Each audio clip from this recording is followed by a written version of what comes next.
يسحب ولده من الميليشيات هذه ويوقف في صف بلاده. احنا هدفنا نطهروا بلادنا، نطردوا الناس اللي جايه من برا، مش بنقتلوا شعبنا مثلا ولا بنقتلوكم يا ناسنا. لا والله، والله ما نرضوا ان يزهق اي دم من اي شاب ليبي او امراه او اي طفل، ما ابدا والله. واحنا عليناها السيد القايد اللي يقول اولادي هذو، يقول اولادي ما تقتلوهمش، نفس النهج. احنا نهجنا واضح، اللي هو الميليشيات اللي جايين من برا مرتزقه جايبينهم، اللي هم الكلاب الضاله اللي جايين برا كاينين عايشين برا وجايين تو يمصوا في خيراتنا. اهم الزوز الفئتين هذه احنا نبغوا ناخذوا عليها. اللي بيجلى يمشي يجلى يطلع من ليبيا ويخلاها لناسها وهلها، واللي بيقعد ان شاء الله يهنا انتم اللي تتولوا عليه. مرأة طفل شباني، هذه ساعة اللي فيها تحرير بلادنا، ما فيش حد يتخاذل ويقول لا، لازم نطلعوا في كل المناطق. واللي عنده ولد يشده يقول له ارجع يا ولد ارجع. شنو تدير انت؟ شنو واقف مع ميليشيات؟ شنو انت تخدم لصالح حلك ولا تخدم من شان المقريف وجماعته يسرقوا فلوسنا؟ انا وجه لك فيكم حتى انت الكلام يلي في الميليشيات تحرسوا في المقريف. المقريف بيهرب والله الا ما يهرب والله. ها اسمعوا انتم يا اخوتي في المده الجايه المقريف كما تلقوش في امريكا ومسيبكم يقول هالليبيين انا ما نبي. ليش؟ لانه مش عايش معانا، ما يحسش معانا، مش زي سيد القايد قعد لاخر لحظه في ليبيا. لا والله، هذا حتى طيارته معاه المرتزقه اللي جايبهم يحموا فيه معاه، بيهرب وبيخليكم يا ليبيا. اولاده وظنوا كلهم برا. اللي ما عندهاش مليار عنده 2 مليار مش مليون، اللي ما عندهاش مليار حول له 2 مليار. واذا كانوا هم صادقين وعندهم الشفافيه يطلعوا يقولوا احنا يا رصيدتنا كذا وكذا كذا وكذا. اذا كان هو جايب طباخ ب 3000، تمام، من هو اللي يجيب؟ حتى رئيس امريكا العظمى ما يجيبش طباخ ب 3000، هو المقريف جايبه. ليش؟ لان فلوس سارقهن بالمليارات يصرف فيهن طول عمره، هو ظن وظنته ما يكملوا الفلوس هذه. فاحنا كيف نخلوهم يهنوا يا قبايلنا الشريفه؟ كيف نخلوا الناس هذه موجوده؟ يهنا في الشرق كيف نخلوهم موجودين؟ هذا التهميش الان تشوفوا فيه مهمشين، ما لكم شيء، لا اعمار لا بناء لا تعليم لا صحه، ولا يتكلموا حتى عليكم. ان شاء الله يا اخوتي ويا هنا داخل ليبيا. احنا تو بناخذوا فاصل اعلاني، وبعد الفاصل ان شاء الله يشاركنا في الحلقه اللي هو اخونا الاعلامي الكبير مصطفى قادر بو. ناخذوا فاصل وبعد تالي نرجعوا لكم ان شاء الله.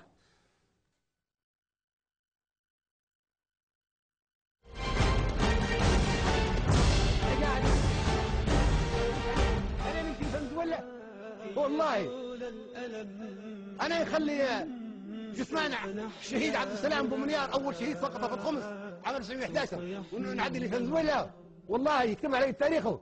سوف نبقى هنا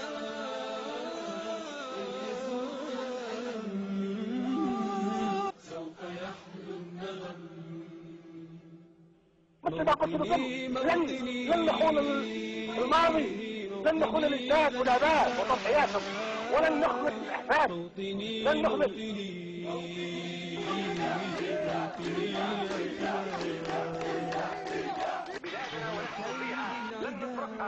كل النقم سوف نسعى إلى أن تعم النعم، سوف نرجو إلى رفع كل الهمم للمسير بالعلا ومناجاة القمم. استعدوا للزحف لتحرير ليبيا، شبر رجال ونساء، استعدوا شبك الساعة الزحف، استعدوا للزحف.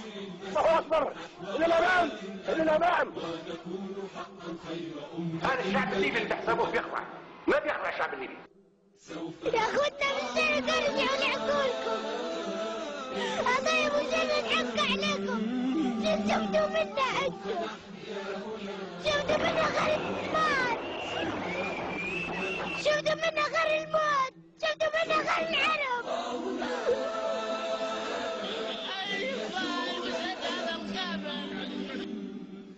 We will fight, we will fight, we will not go down. كم سهرنا من ليالي للصباح لا ننم، كم عراقيل كسرنا، كم حفظنا من رزم، كم جسور قد عبرنا، كم ذرفنا من حمم. نبتغي صيد المعاني، نبتغي رأس الهرم، نحن سندعو الجهاد والنساء بإطفالنا بشيوخنا بسمعنا لتحرير بلادنا وتوحيد بلادنا. هذا واجبنا التاريخي.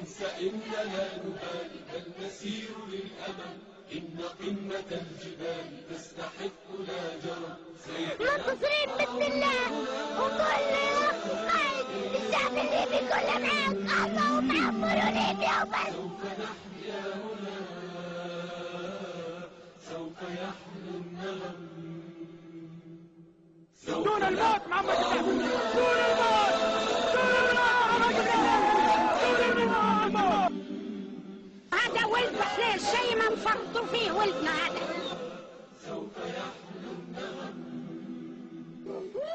تحية وتهنئة لعائلات الشهداء، لكم الفخر، لكم النجم. أصبنا زادكم طبعا إن كل ما جنينا من جهودكم نجم. والدي خير عون كان لي عند المحن. انصر معمر نقول يا مولانا، انصر معمر يا ربي، انصر على الادوار ومش هذا باللي ما يهابه، مش هذا باللي ما يهابه يا مولانا. عاونه يا سيدي ربي عاونه. طلعنا كمان بهم عتبانه وطلعنا وعبسي بابور مكناتنا ما سمعوا يا شباب ويا ليبيين قاعدين يجروا عمام الطليان ياخذوا في عقايبهم يستموا يشربوا فيهم. وسمعوا يا ليبيين 75 عام انا عمري، مش عام ولدني، راني العاده، راني القهره، راني المشايره. تو حق ما شاء الله وتبارك الله. كنا في براريق، في الصيف في الكناير، وفي الشتاء في الثلاجة. هذه فرحة الأهالي لا يساويها رقم. حين يشهدون حالي بالسرور أبتسم، إذ أقلد اللآلي والشهادة أستلم. فرحتي وصرختي تكاد تسمع الأصم. يا نجوم السماء، يا عبائق النسم، يا سحائب الرجاء، يا طيور الحرم، يا وعود الشتاء، يا جميع الأمم. لا يمكن نسمح لليبيا تضيع بين ايدينا بدون مبرر. في غوط الباطل، في غوط الباطل، من يسمح بهذا؟ انا معي ملايين ومعي الله الذي نصرني عليه هو العلم طبعا. القذافي لا يوطي علينا الان بكر يا ابو، كما حرر مقرب يحررنا يا ابو، يجينا ويجيب جيش قوي يبكر.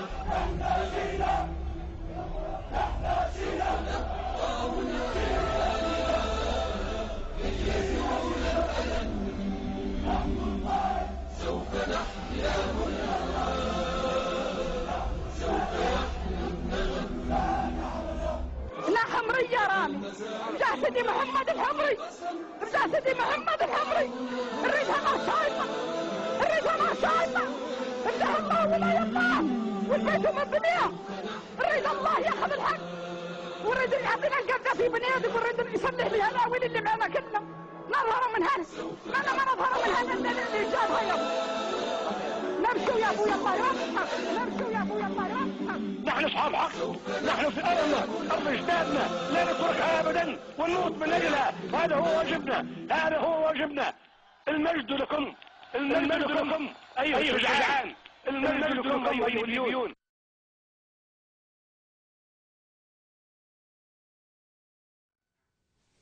رجعنا لكم يا أعزائي المشاهدين ويهنا في ليبيا. رجعنا لكم وإن شاء الله نحرر بلادنا بسواعد الشعب المسلح وبسواعد هنا، ونرد الأمن والأمان كيف ما كنا عايشين فيه. كنا عايشين في خير وأمن وأمان، اللهم لك الحمد. زمان كنا عايشين في أمن وأمان، أما الآن فيه القتل، فيه التشريد، فيه وحتى هم في إعلامهم ما يقدروش يجيبوه. يوم اللي يطلع إعلام يدير مقابلة مع حد يطلعوا الميليشيات يضربوه. يوم هذه مشاكلهم هادو، لأنهم ناس مش واعية، ناس ما تحسش بليبيا، جاية ناس تبي تسرق، عندها غل، ناس مجرمة، ناس حتى عقليتها تعبة. يعني واحد مجرم يدير ميليشيا ويبي يقتل الناس. يعني نرحبوا باتصال من خونا مصطفى قادر بوه. اتفضل يا اخوي مصطفى، واهلا وسهلا بيك خوي، اهلا بيك. السلام عليكم ورحمة الله وبركاته. السلام ورحمة الله وبركاته. حياك الله أخي كفاح، وتحية موصولة من خلالك إلى كل جنودنا الأوفياء والخفيين في قناة الخبر الفضائية في أثير الصدق. حياكم الله أينما تكونوا وحفظكم الله وسدد خطاكم. أخي كفاح، بداية الحمد لله رب العالمين، والصلاة والسلام على سيد الثقلين وعلى جد الحسن والحسين إمام الهدى ونبي التقى محمد عليه الصلاة والسلام. أما بعد، أصالة عن نفسي ونيابة عن الليبيين الأحرار والشرفاء، أتقدم بالتحية الخالصة إلى سيد القائد الأعلى للقوات المسلحة، إلى قائد القيادة الشعبية الإسلامية التاريخية العالمية، إلى ملك ملوك إفريقيا، إلى سيدي وقائدي وولي أمري وولي العقيدة والدم سيدي معمر محمد عبد السلام أبو منير القذافي. وتحية أيضا إلى أم الشهداء، إلى أنديران أنديليبيا، إلى والدة الجميع الصفية حفظها الله. وتحية إلى خلفواتي الدكتور عائشة والدكتور هناء. وتحية إلى أبناء سيد القائد الشهداء والأسرى والأبطال حفظهم الله أينما كانوا. وتحية من خلالكم إلى القبائل الليبية الشريفة وإلى أبنائها وإلى أبطالنا في قوات الشعب المسلح والمتطوعين الذين ما كانوا وما باعوا وما خانوا، وبأنهم رجول أو رجال بعون الله في الميدان. أخي كفاح، حقيقة ربما هو الهم كثير والمواضيع المطروحة أكثر، ونحن نشهد حراكا على الأرض في الجماهيرية الحبيبة التي احتلت منذ سنتين، والتي تجر بها هؤلاء الحمقى والخونة والعملاء في مزاد، وأرادوا لها أن تسقط في مثل هذه الآنات، لكن يأبى الله عز وجل إلا أن يتم نوره، ويأبى الرجال والشرفاء والأحرار من أبناء الجماهيرية العظمى إلا أن ينتصروا، لأنهم أهل الحق وأهل القضية وأهل التراب بعون الله. بداية علي أذكر أخي كفاح والحديث للجميع عبر قناة الخضراء الفضائية، أذكر للآخر وأنا أقصد بالآخر هنا المهتمين بالشأن الليبي، سواء كانوا من العرب أو من الأعراب أو حتى من أصحاب التكتلات الدولية الذين ساهموا إسهاما كبيرا في تفتيت وضرب عضد الشعب الليبي الفتي الأبي عبر كل ما تعرضنا إليه. بعد التذكير بمثل هذه المعاناة هو من باب الواجب الإعلامي، وأنا أعلم تماما بأن قناة الخضراء الفضائية وعلى رأسها حضرتكم الكريمة وأيضا كل الإعلاميين الشرفاء أينما كانوا الذين ينادون بالرأي والرأي الآخر، والذين يعطون براحا لحرية الإعلام وميثاق وشرف وأخلاق المهنة. نعلم بأن الميثاق الإعلامي هو شرف ميثاق ثلاثي بين الإعلامي وضميره ومن يقف له، وأي خيانة لهذا الميثاق تسقط شرف الإعلام والإعلامي معا. فعلى بركة الله على الأقل نستذكر وإياكم بعضا من معاناة الشعب الليبي. أيها السادة، معاناة الشعب الليبي النتيجة عن التدخل الأجنبي الذي استند إلى التخوف من كذبة مذبحة مزعومة. اتهم الجيش الليبي البطل قوات الشعب المسلح البطلة التي انطلقت من أقصى الغرب إلى أقصى الشرق لتلبية نداء أوامر تضخمه فينا. هذه الكذبة المزعومة التي ألصقت بالجيش الليبي البطل بأنه على وشك ارتكابها ضد المدنيين، كما ضمن لذلك ودمر الإعلام الماجن في مدينة بني غازي في مارس عام 2011، علما بأن الجيش الليبي كان قد تلقى أوامرا بالانسحاب من مدينة بني غازي وطبرق والبيضاء لتجنب الاصطدام مع بعض المحتجين، وذلك منذ بداية الأحداث يوم 15 من شهر نوار عام 2011. كما تعلمون أيها السادة، تدخل حلف البابو أو حلف الناتو عسكريا في ليبيا مستندا إلى جملة من المواد الإعلامية المفبركة، والتي تأكد زيفها وعدم حيادية مصادرها وفق تقارير المنظمات الدولية والإقليمية. فالأوامر لم تصدر للجيش الليبي بالتدخل إلا بعد سيطرة بعض العصابات المسلحة على بعض المدن كمدينة الزاوية ودوار وجداليا، فقام الجيش الليبي بتحريرها، ولم تسجل أي حالة انتهاك من قبل عناصره ضد المدنيين. لم يستمع الحلف الأطلسي إلى كل الدعوات المنادية بالتحقق من الوقائع على الأرض في سابقة دولية أسقطت السلطة الشرعية واستبدلتها بكيان انتقالي هزيل المبهم الخائن، وكونت مشروعية فصلتها على مقاسه دون استشارة للليبيين ودون ما أدنى حرص على تركيبة المجتمع الليبي وعلى تطلعاته وعلى الاختلافات التي أججت صراعات حاضرة ومستقبلية لا حصر لها. أخي كفاح إن ما يسمى بالمجلس الانتقالي الخائن والحكومة الانتقالية المتعفنة المفروضين به نتيجة للتدخل الأجنبي لا يمتلكان أي شرعية شعبية أو قانونية في ليبيا، لا يمارسان أي سيادة أو سيطرة على الأرض نظرا إلى حالة الفوضى وعدم الاستقرار المهيمن بمختلف أرجاء البلاد الحبيبة. أدى ذلك إلى تداعيات خطيرة على الشعب الليبي وعلى المنطقة العربية والإفريقية والمتوسطية، مما أنذر بتحول ليبيا إلى بؤرة تهديد حقيقي للأمن الإقليمي والأمن الدولي. لا يخفى علينا نحن أبناء معمر القذافي ونحن من عشنا في كفنه وكنفه، لا يخفى علينا إطلاقا الفرق بين ما كانت عليه ليبيا الجماهيرية قبل اندلاع الاضطرابات فيها. كانت الجماهيرية بلدا فتيا يشق طريقه نحو التنمية الشاملة، يعد مسودة دستور تقوم على الإنصاف وتراعي حقوق ومكونات المجتمع وتطلعاته، وما أصبحت عليه الآن.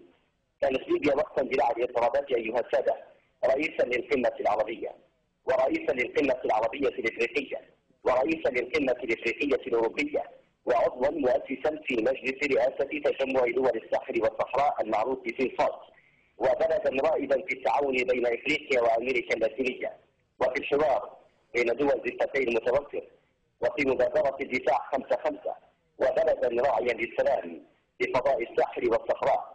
كانت الجماهيرية مستضيفا دائما لمفاوضات التسوية بين أطراف النزاعات الدائرة بالإقليم، وكانت دولة مسؤولة تتضامن مع الشعوب في كوارثها الطبيعية والاقتصادية والأمنية، وتساعد المعوزين والفقراء عبر العالم، وتغيث المنكوبين.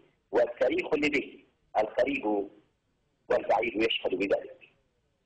أما بعدما جرى في شهر نوار عام 2011 فقد أصبح الشعب الليبي ودول المنطقة والعالم بأسره بشكل أمام واقع جديد مضطرب ومتوتر.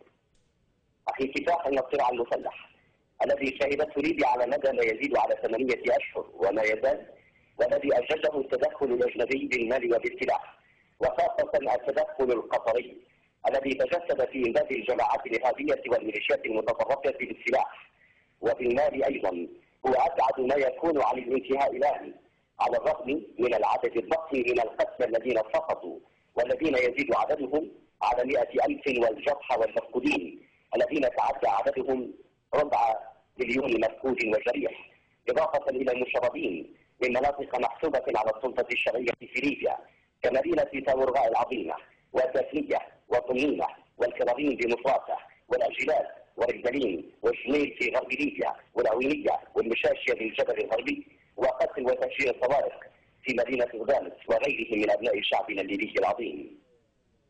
أخي كفاح والحديث للشعب الليبي ولشعوب العالم المتسلحة.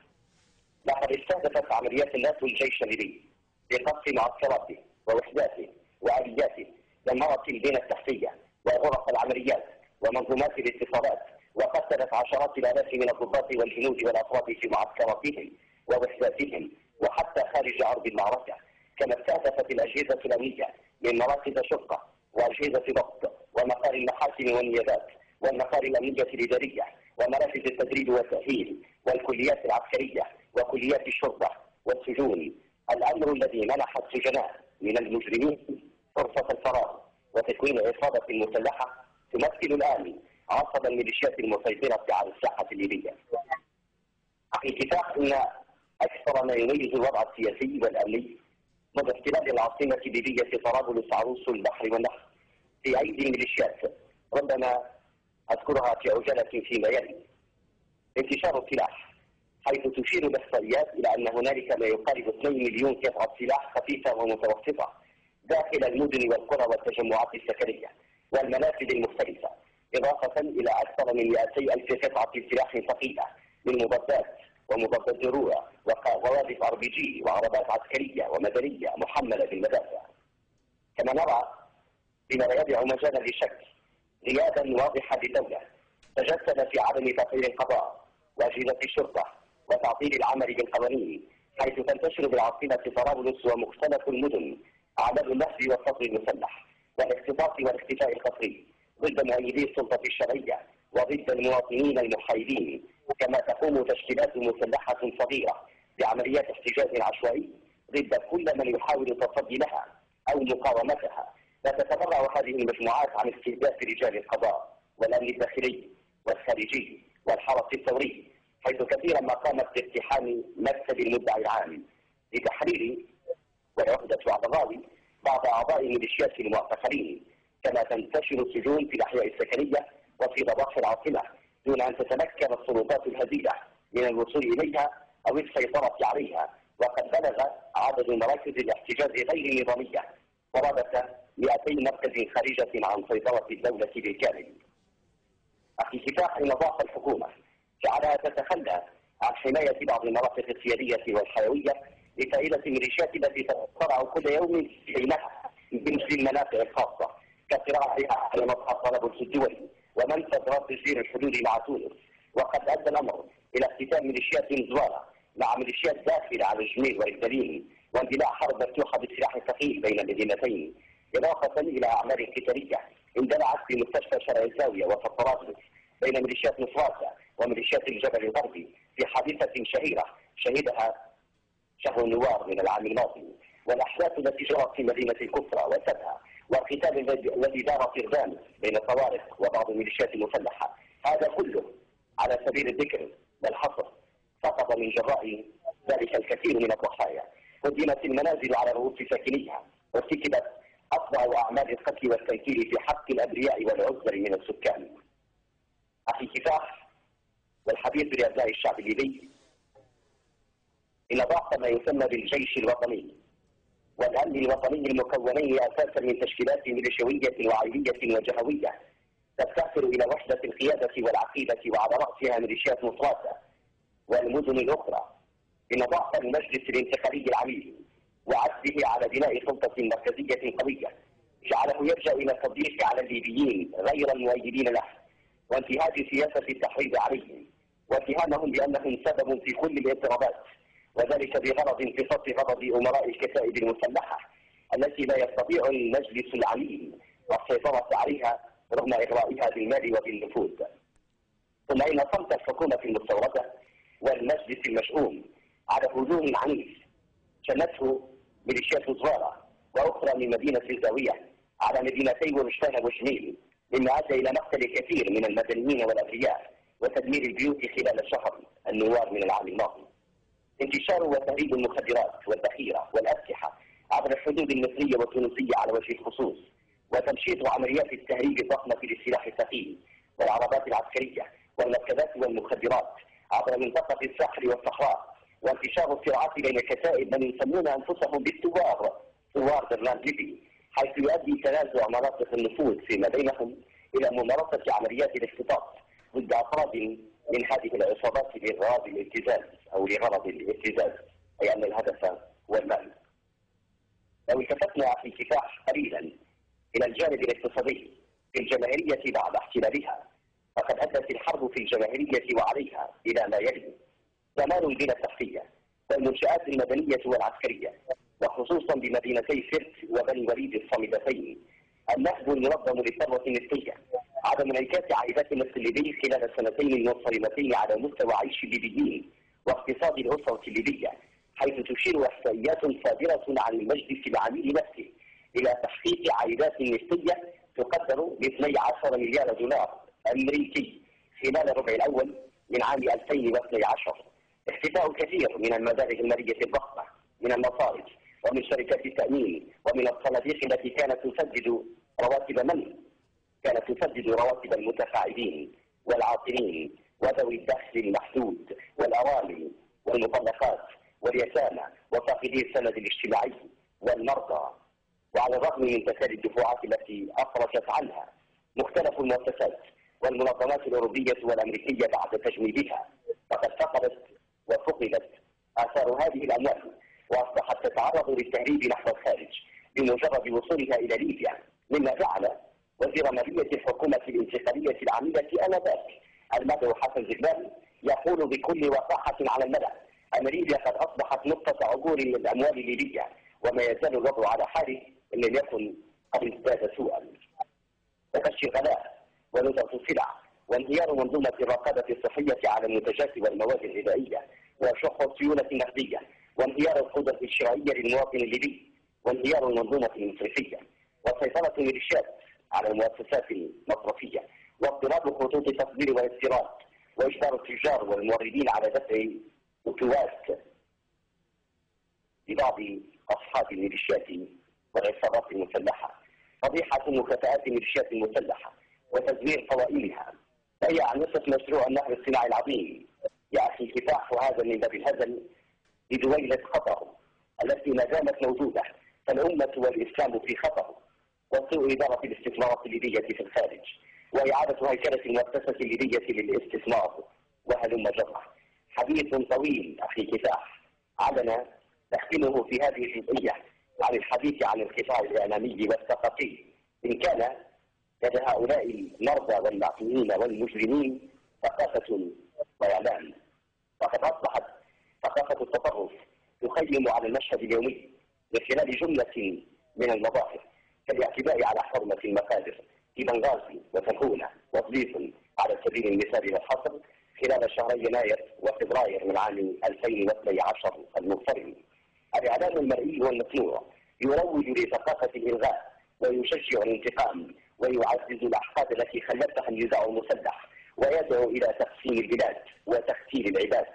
العقلية الإعلامية السائدة تضرب كل المحاولات لبث تجميع الشتات بين فئات المجتمع، حيث يسارع الإعلام الجديد إلى توجيه الاتهامات إلى أنصار النظام السابق كما أسماهم بالأزمان كل من دلع قتال بين ميليشيات الناتو، ويصل الأمر حد القتل والاحتجاز القسري والتعذيب للمواطنين باستعراض الولاء في ثورة عليهم.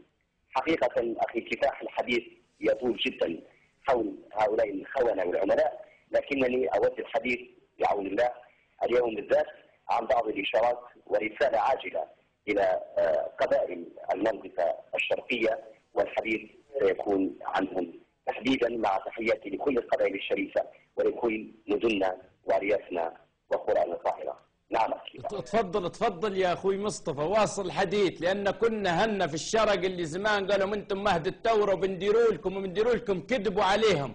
الآن شو اللي حصلوه غير الذبح من الميليشيات؟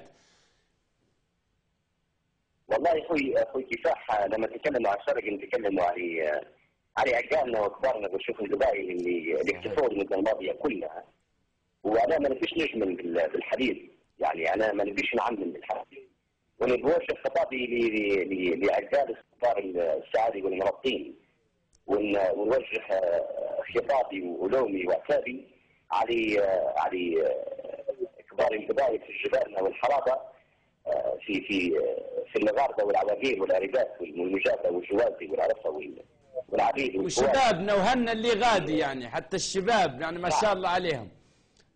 نعم، كل كفاح الحديث الحقيقه الحديث عن الوضع في المنطقه الشرقيه المتسارع بشكل كبير. ربما لا حنذكر بعض الامور اللي المفترض الان كل شيء واضح يا هلنا وخوتنا في الشرق، كل شيء واضح. اولا انا نبي نوصلكم رساله معينه لابد انكم تفهموها جيدا، بان سيد القائد الاعلى معمر القذافي ورجاله واسوده في الميدان اللي خرجوا من اول يوم يعني تلبيه لنداء اوامر تصميمات في ليبيا، ودافعوا عن ارضهم وعن عرضهم، واللي اتهمتوهم بتهم كثيره جدا. كان من اكثر هذه التهم قصه الجيش الليبي جاي ينصح بنغازي ويقتل بنغازي ويدمر بنغازي ويتصل بلاد بنغازي، الكلام الاخر كله. الان سبقت بعد كل هذه المده طول الطريق يا اخوتنا الطريق الاخوه الرفيق، بعد طيله هذه المده وبعد تكشف كل هذه المؤامرات، نحن الان واهل بنغازي واهل الجماهير العظمى بالكامل، بل حتى الشعب العربي وحتى الراي العالمي عرف الان من الذي يقتل ويقتل ويسرق ويدافع يعني عن امجاده وعن يعني صراحه على حساب الشعب الليبي، ويتحول على الشعب الليبي مثل الشعب الليبي. هذه مهازل كبيره جدا. لابد ان تفهموا اشياء كثيره جدا، يعني شيء غريب في كفاح حقيقه. انا لا افهم عندما لم يجدوا تفسيرا هؤلاء الخونه والعملاء لما حدث، وعندما فقدوا السيطره تماما على الميليشيات وعلى العصابات من ثوارهم ومن متبنياتهم بعد مسلسل يومي لا ينتهي يسدل الليل ستائره السوداء بلون ماذا؟ بلون الدم القاني على عروس الشرق بني غازي وعلى أخواتها في شرق ليبي يتكرر ذات المشهد. أصوات رصاص في كل مكان لا تهدأ، انفجارات مدوية راح ضحيتها المئات، قتل بالجملة دون هوادة. المستشفيات هي الأخرى تحتاج إلى طبيب يداويها ليست بمنهى عن كل هذا. فباتت المستشفيات في بنغازي وفي المنطقة الشرقية تمنح الموت بدلا من الحياة وتمنح الداء بدلا من الدواء.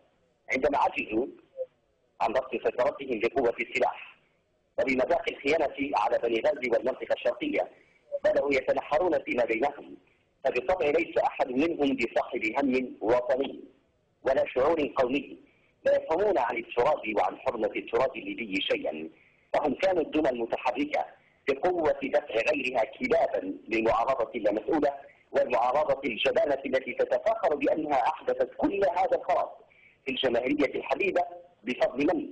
بفضل الناس وربهم برنامج ليفي وببركات القوى الكبرى وببركات أصحاب القلوصوات والعقالات.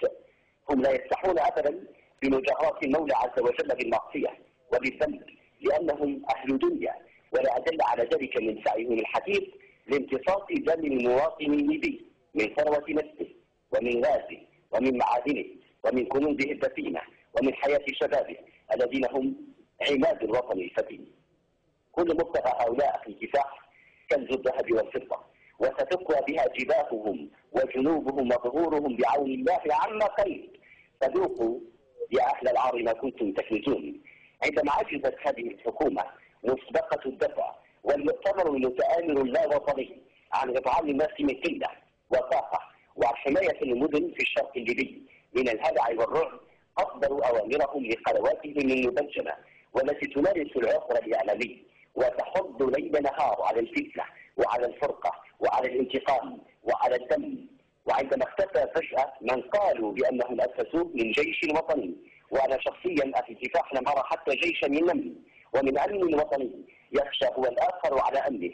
وبعد كل هذه المصائب والمهازل والكوارث التي انهالت على بنغازي وأخواتها من مدائن الجماهيرية الحبيبة سوقوا شيئا عجيبا ولله العجب، وكأنهم أرادوا أن يقولوا بأن كل ما يحدث منذ احتلالهم للبلاد ومنذ عزل الشرق في كل شيء، وانتبهوا، عزل الشرق في كل شيء عما سواه قد قامت به الكائنات الفضائية القديمة، ربما من كوكب المريخ أو من كوكب زحل، ولربما قامت به سيارة من الجن أو من المرضى، أو لعل كشافين قد حمل إلى مغامراتهم القديمة، أو ربما خرج على الناس في شرق ليبيا يجوج ومجوج غريب. سبحان الله، لا وجود للإرهابيين، يقول المجلس الخائن والحكومة العميلة، لا وجود للإرهابيين ولا لمجرمين ولا لفارين من وجه العدالة أصلا، لا وجود للميليشيات المدججة بالأسلحة الثقيلة والمتوسطة والخفيفة في بنغازي وغيرها. لا تكرار منذ عامين لمثل هذه العمليات الإرهابية الغادرة التي لا تتوقف لكي تستمر.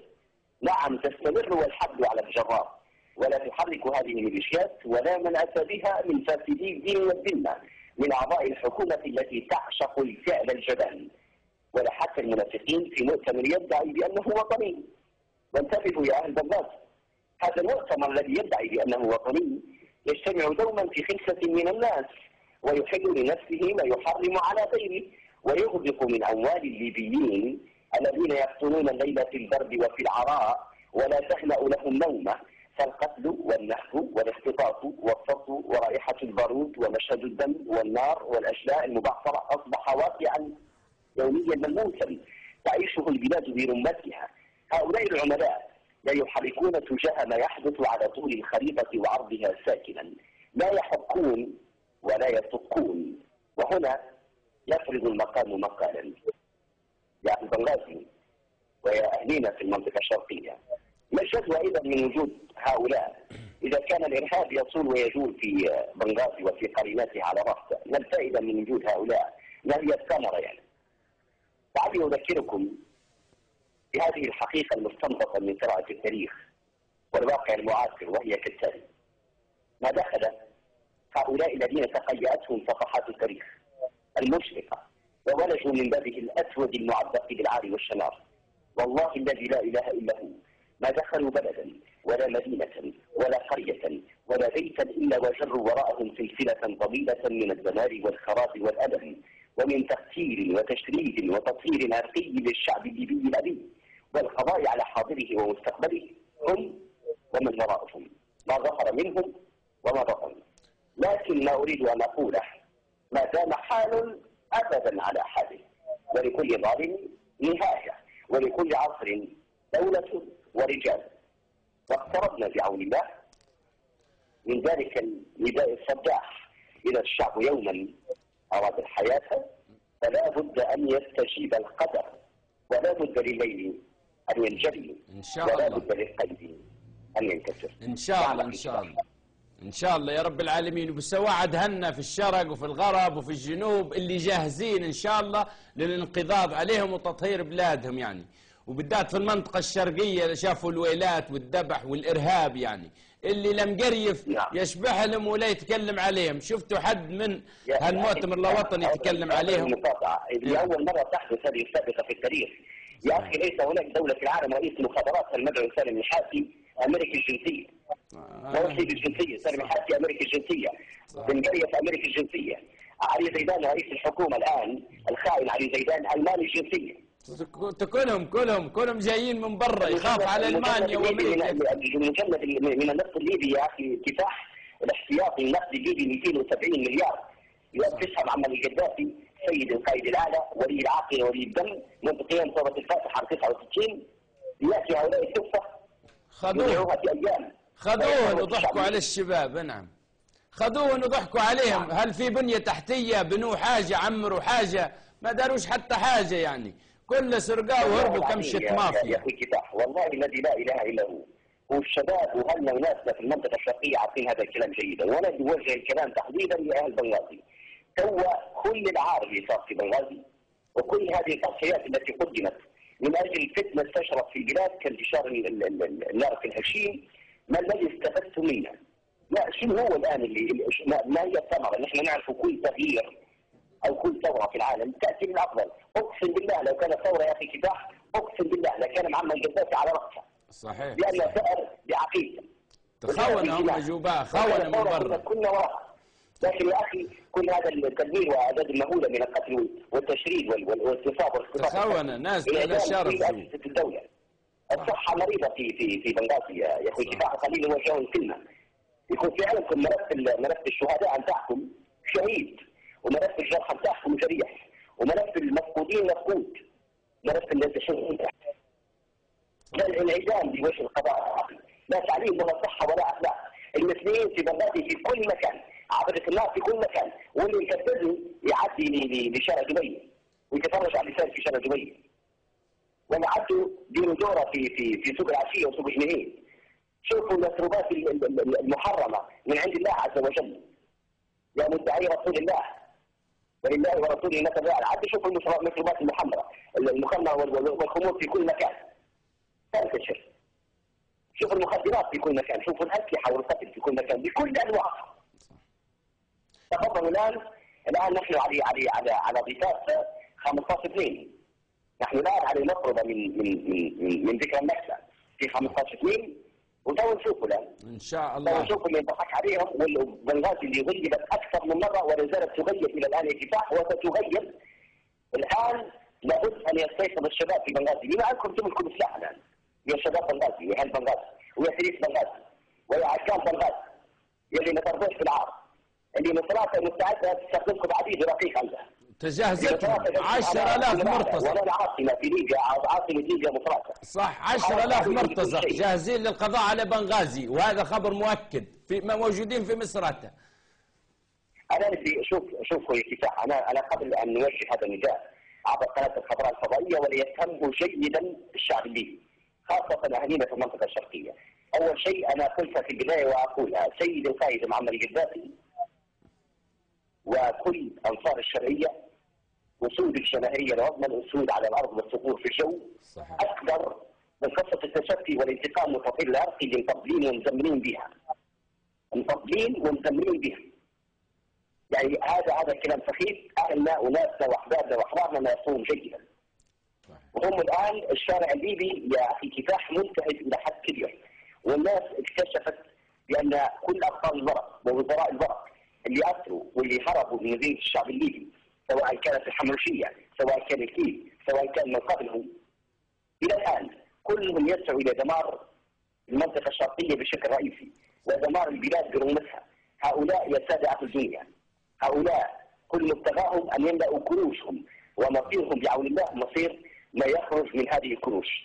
أنا أوجه عبر القناة الخضراء الفضائية عبر هذا المسلك والمنبر الإعلامي إلى كل أبناء الشعب الليبي هذا النداء الأخير.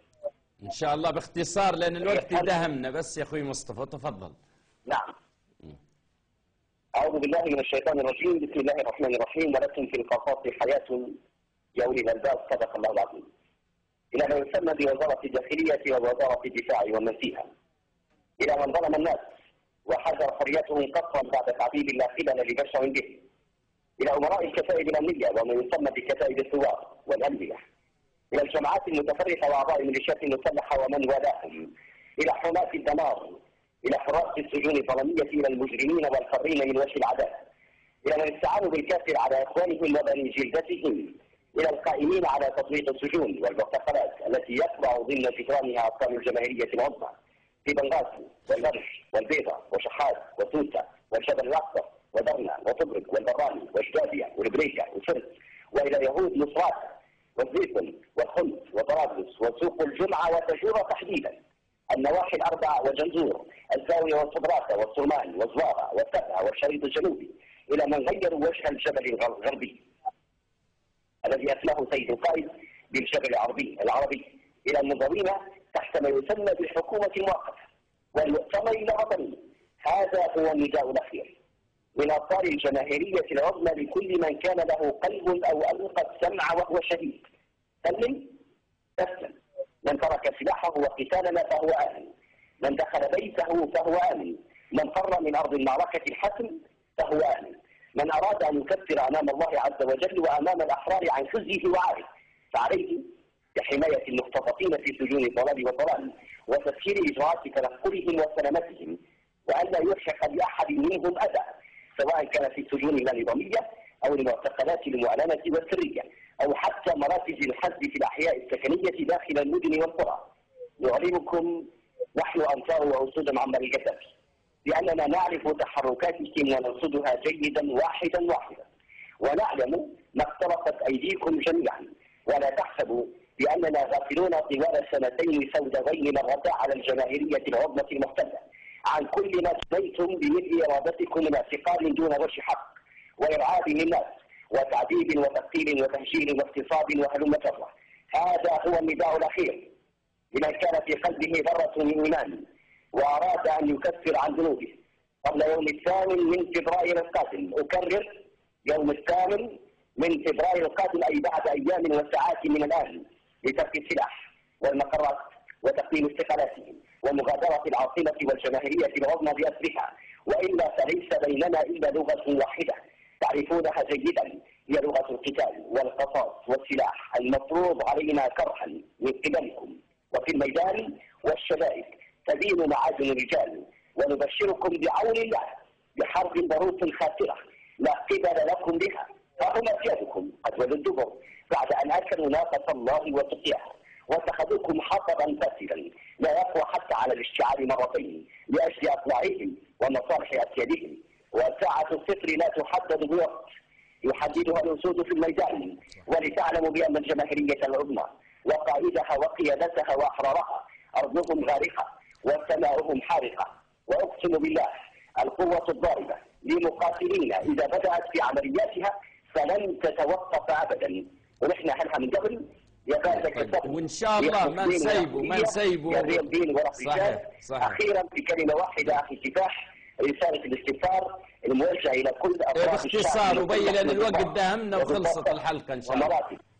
في كل الوحدات العسكرية المستقلة والأركان العامة عليهم بأن يأخذوا وضع الانتشار ورفع درجة الاستعداد القصوى لاستلام الأسلحة والمعدات الحربية والمقرات العسكرية والحيوية والدفاع عن الشعب الليبي وعن المدنيين في ثورتنا الكبرى بعون الله يوم 15 من فبراير، وعلى الميليشيات الفاسدة أن تفهم أن المساس بالمواطن الليبي هو خط أحمر، ونحن لن نرحم أي مجرم يستهين بالمواطنين الليبيين الطيبين والشرفاء والأحرار، وسيعلم الذين ظلموا أي منقلب ينقلبون. إن شاء الله إن شاء الله. القيادة العامة للشعب المسلح والمقاومة الوطنية. أنا أعتذر لإطالة الكفاح. شكرا. وحياك الله على كل المجهودات المبذولة. وأخيرا نقولها دائما: الله ثم معمر وثم ليبيا وبس منتصرين بعون الله. إن شاء الله. يدريس بلادي منتصرين. إن شاء الله إن شاء الله إن شاء الله يا رب العالمين. وشكرا ليك يا أخوي مصطفى وبارك الله فيك. وإن شاء الله نرد لبلادنا ونحرر بلادنا ونطهر بلادنا من هالميليشيات وهالكلاب الضالة اللي جايين من برا. ونوجه نداء لكل أم وأب: شدوا ضراريكم، قول له حط السلاح واقعد في بيتك، ما تخالطش هالمجرمين، ما تخدمش لصالح الكلاب الضالة. شدوا ضراريكم ونخدموا للوطن. احنا نبوا نخدموا للوطن، نردوا هيبة الوطن، الأمن والأمان. والله والله يهنا من الشعب المسلح، من الشباب، من المقاومين الأحرار، مصممين على تحرير بلادنا، ونحن معاهم مصممين. هالمهزلة هذه اللي مخلينها الميليشيات والكلاب الضالة اللي برا اللي عندهم لوالي لا تالي، احنا لازم نقضوا عليها، ومعاش نخلوا الزمن يمشي باش يسرقوا اموالنا ويذبحوا هنا وهم فروخهم وظنوتهم كلها برا. يا هنا يا امهاتنا، شدوا ولدك، شد اللي تعرفيه يقرب لكم من هني ولا من هني، يقول له خش داخل، حط بندقتك. شنو هو اللي بتحصله؟ كان هو يقول لك نعطيك 1000 جنيه 2000 جنيه، من هو المقريف اللي يقول لي نعطيك 2000 جنيه؟ رزق بوه هو يجي يقول لي يوم نعطيك وغدا ما نعطيكاش. ما فيش، انتم الشعب وانتم السيد وانت اللي تعطي روحك بروحك. مش يجيني واحد كلب ضال قداش ليه سنه لا نعطيك 1000 جنيه نعطيك 3000. منو انت؟ من انتم؟ منو اللي تجوا تقولوا انهم نعطوكم فلوس؟ هذا ما لازم القضاء عليهم وطردهم. منين ما يجوا يمشوا ينتلفوا تلفه، يمشوا يلحق اولادك غادي برا، عيش في التلج وين ما كنت عايش، وخلي الشعب الليبي في بلاده، هو عايش وراضي ببلاده. واكيد سوعدنا وهنا والله من خلال اتصالاتكم من خلال الSMS الا نشوفها، والله باذن الله الا منتصرين عليهم. ربي يمهل ولا يهمل، يمهل ولا يهمل. وهذا خذوه طولهم وطول عصاتهم سنتين، شفتوا شو اللي داروه في شعبنا الليبي، وهم هدفهم جايين اباده الشعب الليبي. من زمان قلنا لكم اباده الشعب الليبي، مش يحبوا الشعب الليبي ولا يقدمونه. والله يموت امريكي غد ولا ما يطلع يبكي، وتموتوا كل يوم يا شعبنا الليبي. ما مدوركم انا معدل عليكم. وانا شفت لما الصوره مقمعس في المؤتمر، هو كم مجرمين في جنبه في الصفحه. ليس هذا في جنبه مجرمين والله العظيم، حتى في الشارع يخوفوا، وانت ماشي في الشارع تخاف منهم. مش مقعمز لي في مؤتمر ولا شنو، ولا بيحكم البلاد ولا بيخاف علي ولا بيدير امن. هذا ما نسلملاش ضناي وهلي وولدي في عهدته. هذا مش يجي اليوم بيحكمنا وبيدير ولا نعطيك 1000 جنيه ولا نعطيك 500. انت منو انت اللي بتضطر انت اللي في برا؟ روح لبلادك وخلي الشعب الليبي في بلاده، هو اللي قرر وهو اللي يشوف وضعه ويشوف حياته. وخلوا قضايلنا هي اللي عايشه داخل ليبيا وهي اللي تقدر شو اللي تبيه وشو اللي ما تبيش. لكن يجونا عقب مرتزقه من برا ما نبوهمش، احنا رافضينهم وانتم رفضوهم بكل الطرق. وان شاء الله موعدنا قريب ان داخل ليبيا ان شاء الله. بس ساعدوا ساعدوا الشعب المسلح، احتضنوهم يا عزايزنا يا شيابيننا يا اخوتنا، احتضنوهم وساعدوهم بالعصا اطلعي بالرشاد بكل ما تملك. اي واحد خارج رافع خرقة العار هدي اضربوه، ما تخلوش. اي واحد رافع خرقة العار اهجموا عليه بالخمسة بالعشرة، لان هذه حرب مصير حتكون، يا نكونوا يا والله تضيع منا ليبيا الى ابد الابدين. واحنا يا اخوتنا الاحرار ان شاء الله حنلتقوا في الحلقه الجايه وحنحكوا على مواضيع كثيره وحنحكوا عن المهجرين واخوتنا في طورغه. نشكر جميع المستمعين وان شاء الله يهنا رادين، الهمه وان شاء الله يهنا رادين. والسلام عليكم ورحمه الله وبركاته. نلتقوا في الحلقه القادمه ان شاء الله.